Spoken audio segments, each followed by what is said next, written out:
What's good, guys? Welcome back to the channel. Today is going to be a very special video today because I finally get to do something that I've been trying to do since I've started this channel, and that is to honor someone that has been over my shoulder and having my back since I've done these videos, and that is my man, Pinhead.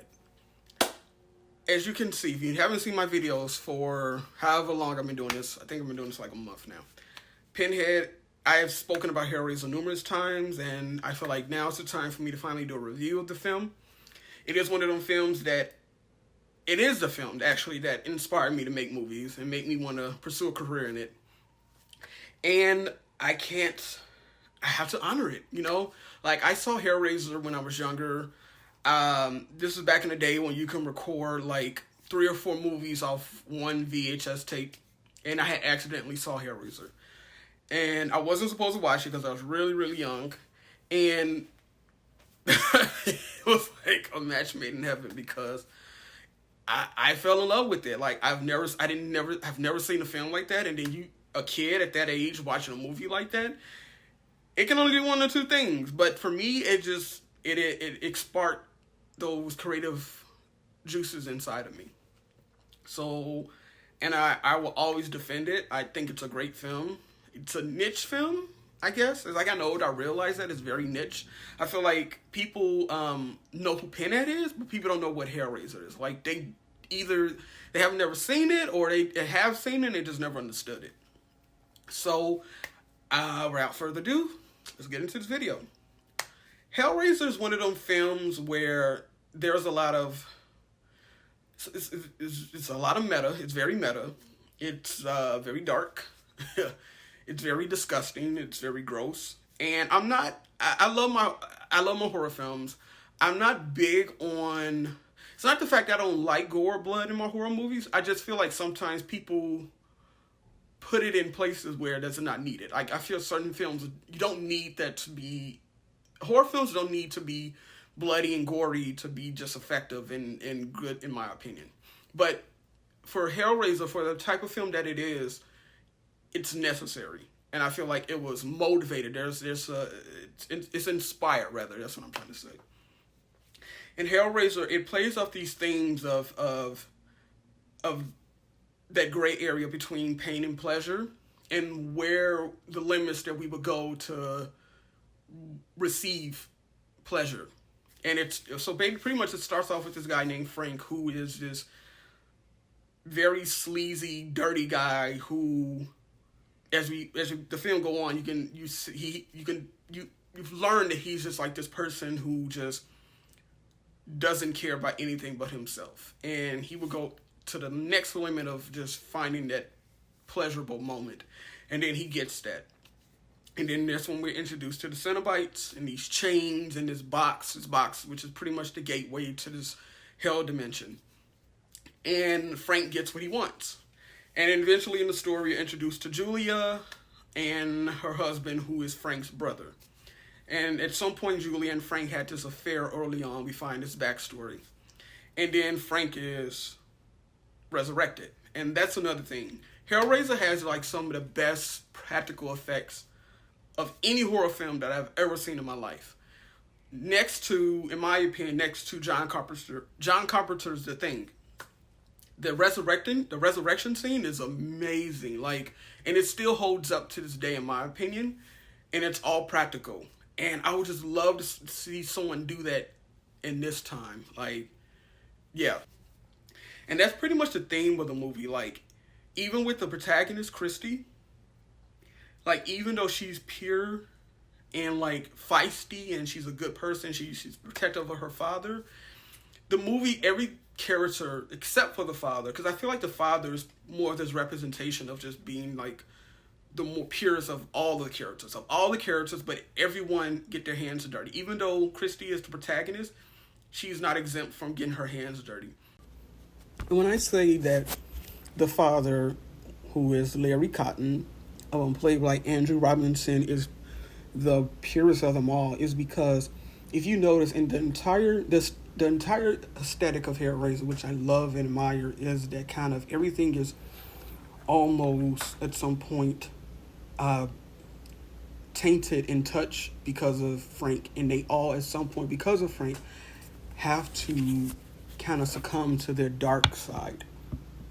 And Larry is the only character within the film that we never see turn.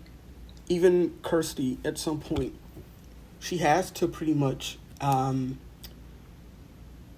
entertain that very corner of ourselves that in order for her to like protect herself and then also her father. And by doing what I mean by that is she has to give up Frank to the Cenobites in order to live. And what I love is that the music also by Christopher Young is kind of like the backdrop of all this. The music to me, it's one of the scores that I like always can like go back and just listen to whenever. It's like if I was in hell, I would hear this. Like the orchestra, that dun, dun, dun.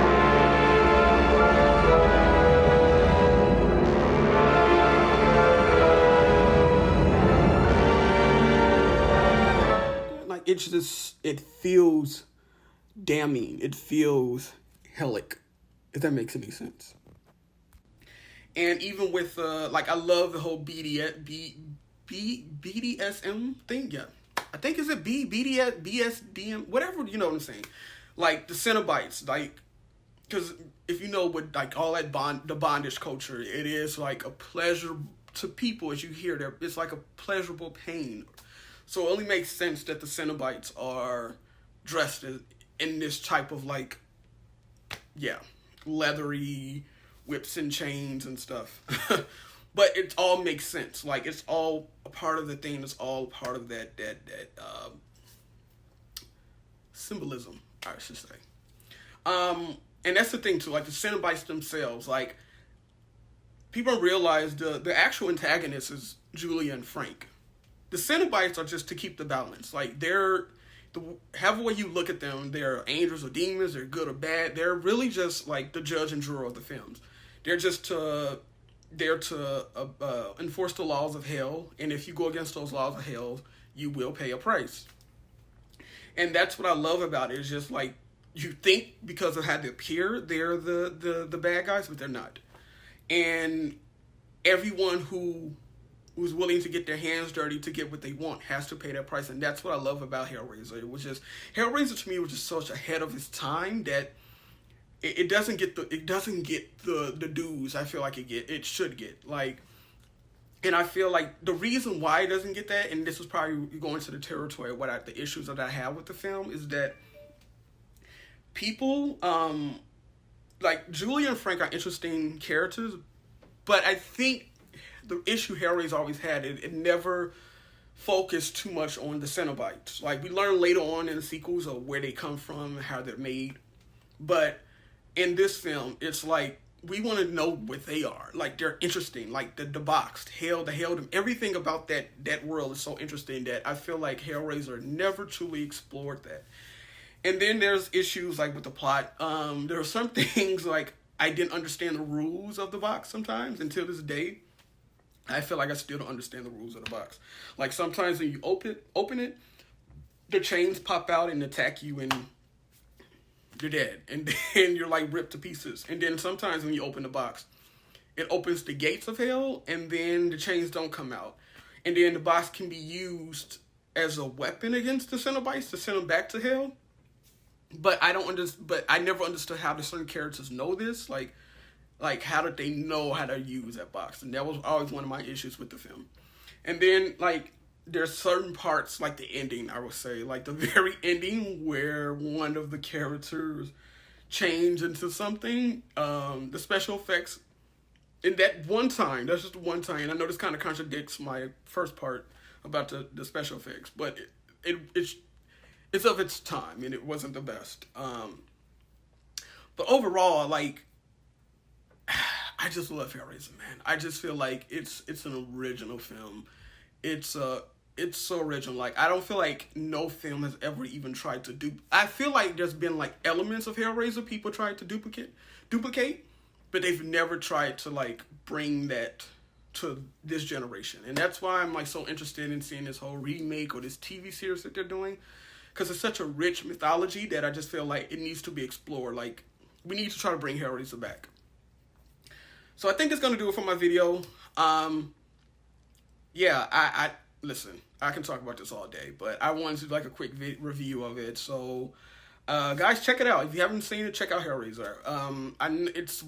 It's a niche film, I get it, but it's a really good niche film.